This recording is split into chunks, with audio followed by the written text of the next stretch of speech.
अब आगे की स्टोरी सुनो। आगे की स्टोरी कुछ ऐसी है कि अब हमें पता लग गया कि भाई ये कितने टाइम के लिए हवा में रहेगा। तो अब मुझे निकालना है एच मैक्स। तो एच मैक्स कैसे निकालेंगे? तो इसको मान लो मैंने ले लिया एस, ये डिस्प्लेसमेंट है ना, तो उसको हम कैसे निकालेंगे? तो do I know the initial velocity along Y? Yes या नो? Yes, sir. हाँ, Yes, sir. How much is it? v sin theta, ये देखो initial velocity along y. Do I know acceleration along y? Hello, Yes, sir. Minus Yes, G. sir. How much is it? Minus G, which is acting in downward direction. समझ में आ रहा है क्या? Hello, समझ में आ रहा है क्या तुम लोगों को? And also what is the final velocity at maximum height along y axis? मतलब यहां से मैंने मान लो किसी को छोड़ा और ये मैक्सिमम हाइट और फिर वो नीचे आएगा, तो मैक्सिमम हाइट पे फाइनल वेलोसिटी क्या होती है? 0. Zero. Very good. So this is the initial velocity and this is the final velocity, that is 0. So can I find this distance? Which formula to use? So we need to apply v square is equals to u square plus 2as. Okay, so the final velocity is 0. This is 0. Initial velocity, go take it as v sine theta whole square plus 2. Acceleration is minus g and then h max. So we get 2gh max is equals to v square sine square theta. So h max is equals to v square sine square theta divided by 2g. So this is the maximum height that we are going to cover. So this is the formula for h max. समझ में आ रहा क्या? ये हमारा हो गया h max.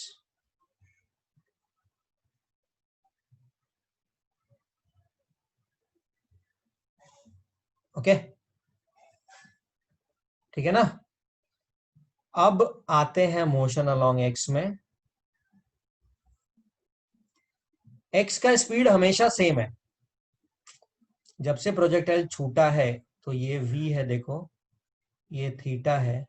So its component along x-axis is v cos theta. So this vx is always constant. And for how long it's in air? So it's in air for t, that's the time of flight, that is 2u sine theta by g. So speed is constant and for how long it is in air हमको वो भी पता है. So what distance will it travel? So distance is equal to speed into time. So जो range की हम बात कर रहे थे ना, along x axis range, this is equals to the velocity along x or speed along x into time t, because ये simple है, कोई acceleration नहीं है, कोई deceleration नहीं है, which is equal to, so the speed along x axis is v cos theta into t, that is 2v और u जो भी है sin theta by g. So this is v square by g 2 sin theta into cos theta. Do you know what is 2 sin theta into cos theta? Sin 2 theta. Sin 2 theta. Sin 2 theta. Very good. So this is sin 2 theta. So this is called range. So range of a projectile is given by v square sin 2 theta by g. तो अभी एक term आती है, उसको हम बोलते हैं maximum range, कि रेंज मैक्सिमम कब होगा. सो रेंज के साथ में देखो v square by g into sine of 2 theta रखा हुआ है। And do you know that sine of 2 theta या साइन ऑफ किसी भी थीटा की मैक्सिमम वैल्यू 1 हो सकती है और मिनिमम वैल्यू -1 हो सकती है, हमेशा लाइज बिटवीन -1 to 1। समझ में आ रहा है क्या? तो max value of this range तब होगा जब साइन ऑफ 2 थीटा मैक्स होगा, और साइन ऑफ 2 थीटा मैक्स 1 हो सकता है, इसके ऊपर नहीं हो सकता। तो साइन किस थीटा पे मैक्स पे 1 होता है बताओ? साइन की किस थीटा के लिए, थीटा की किस वैल्यू के लिए sine theta is maximum? Anyone? 1/2. 90. 2 theta is 90 degrees because sin 90 is 1. So theta is 90 by 2, that is 45 degrees. तो अगर मैं किसी भी ऑब्जेक्ट को 45 डिग्रीज पे थ्रो करूंगा ना, तो उसका रेंज हमेशा मैक्सिमम होगा। ये जो थीटा जो है ना यहाँ पे, theta is called as angle of projection. कि किस एंगल पे मैंने ऑब्जेक्ट को फेंका है from X axis, this is called angle of projection. So for theta equals to 45 degrees, range is maximum. For theta equals to 45 degrees, range is maximum. तो एक important point है, वो ये है कि what we discussed here is that distance traveled along y, let's call it as y, is equals to the velocity along yt plus half of acceleration along y into t square, which is equal to, now the velocity along y was u sin theta t plus half acceleration along y is minus g t square. So this is u sin theta t minus gt square by 2. So this is the motion or equation of motion along y-axis. Similarly, the equation of motion along x-axis, that x is equals to velocity along x into t. Velocity along x is u cos of theta into t. अब हम क्या करेंगे, x और y में relation निकालेंगे, मतलब ये y है और ये x है, इनके बीच में हम रिलेशन निकालेंगे। तो t देखो एक कॉमन फैक्टर है जिसको कि हम एलिमिनेट कर सकते हैं, ठीक है ना? t is a common factor जिसको कि हम एलिमिनेट कर सकते हैं। So from here we get x by u cos theta is equals to t. Now put this value of t in this equation and then we get y is equals to u sin theta into t, that is x by u cos theta minus g by 2 t square. T square is x by u cos of theta का whole square. So y is equals to u देखो cancel out हो रहा है, so this is x times tan theta because sin ऊपर है और cos नीचे है, minus g by 2 u square cos square theta into x square. तो ये लोकस है। This is how the x and y are related. समझ में आ रहा है क्या सबको? हेलो,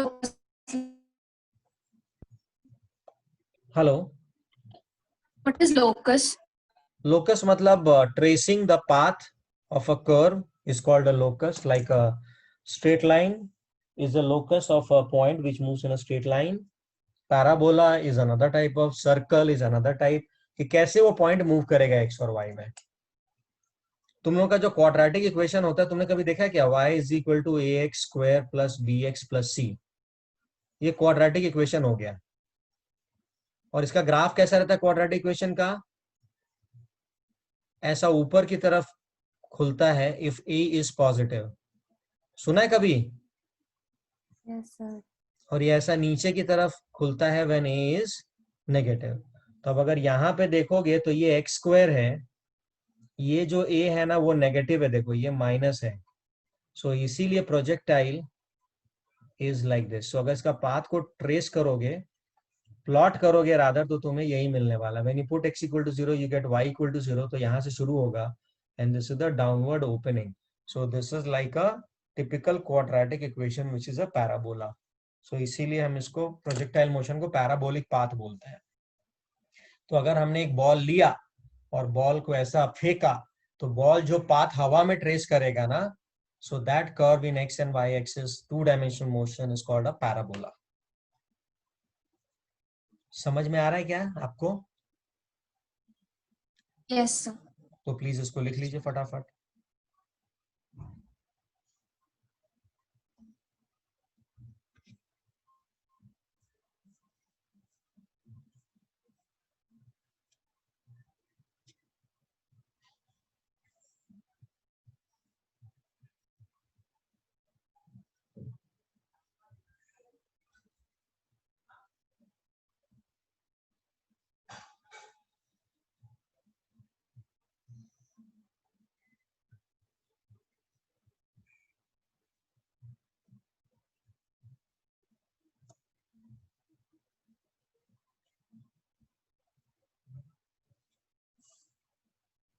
सर बोलो।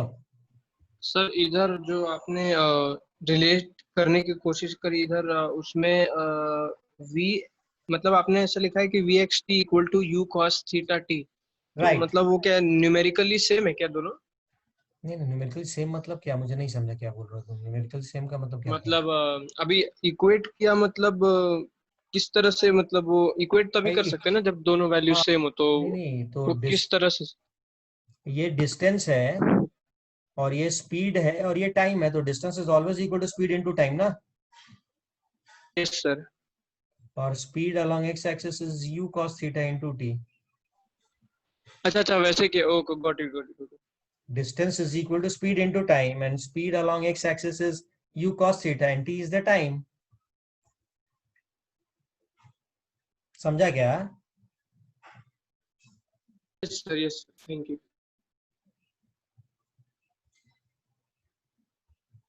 ठीक है, सबने कॉपी कर लिया क्या? Can you see example number 3.7? Please read it Yes, and try sir. to solve.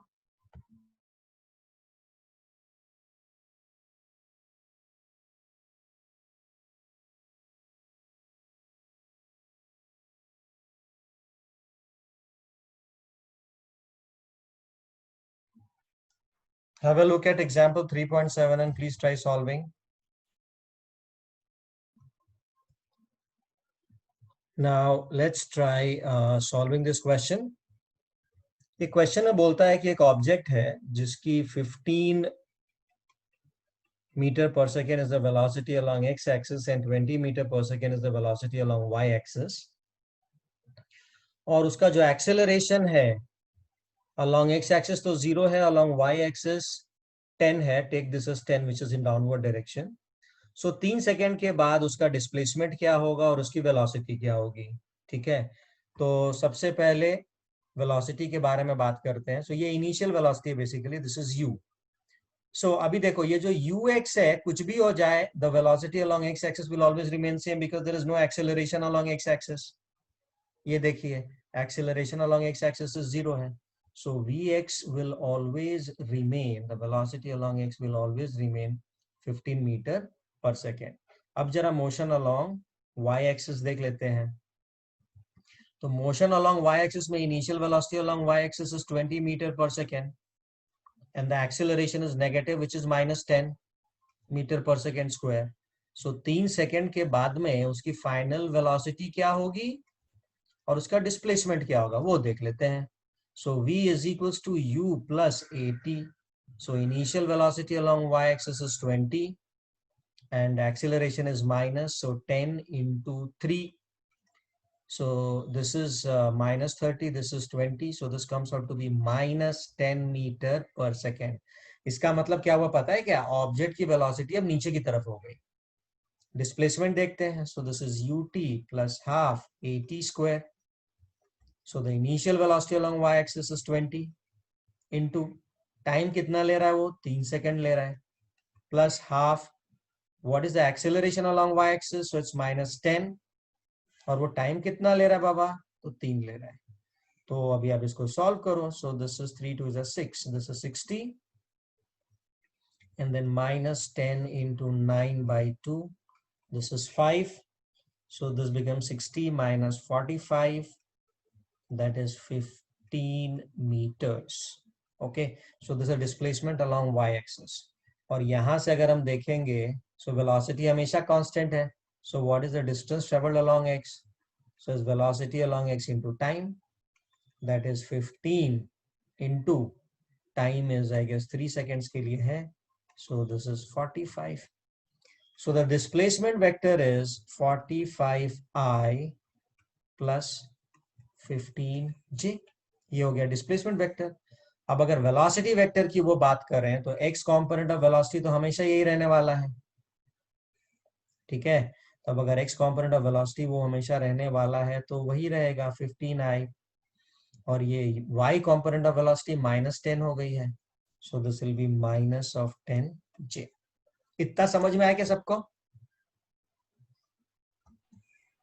कि उन्होंने पूछा है what is the h max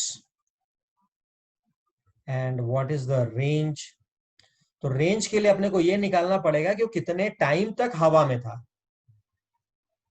तो उसके लिए अपने को डिस्प्लेसमेंट अलोंग y 0 करना पड़ेगा, जैसे हमने पहले किया था।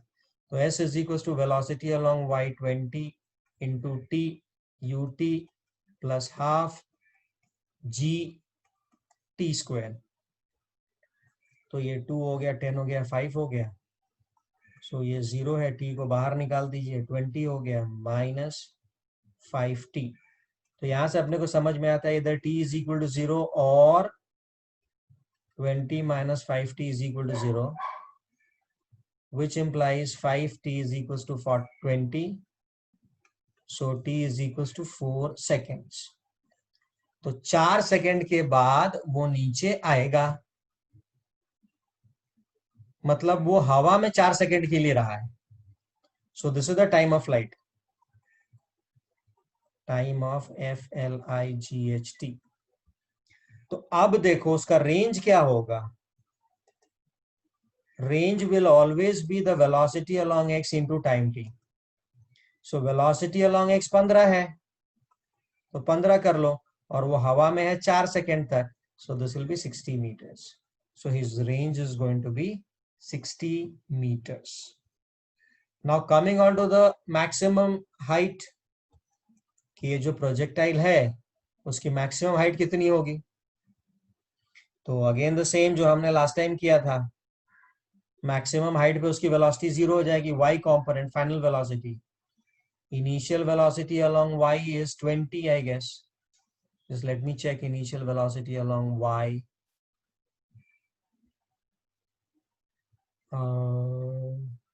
What is the initial velocity along y, my dear friend? It is 20.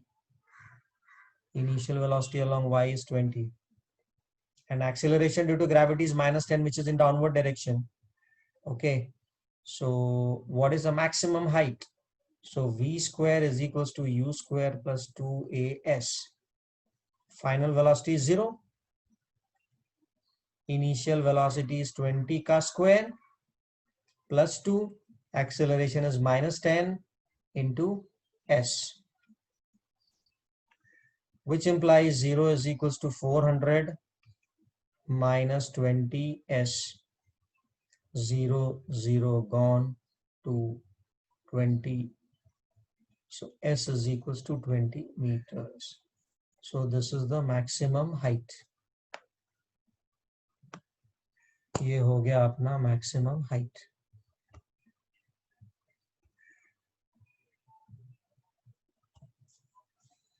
Question समझ में आया क्या?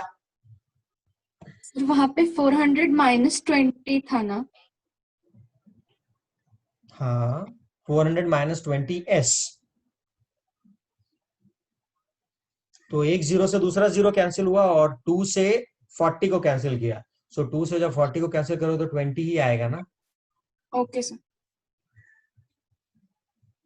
ठीक है, तो कॉपी कर लो और आज यहीं पे रुकते हैं।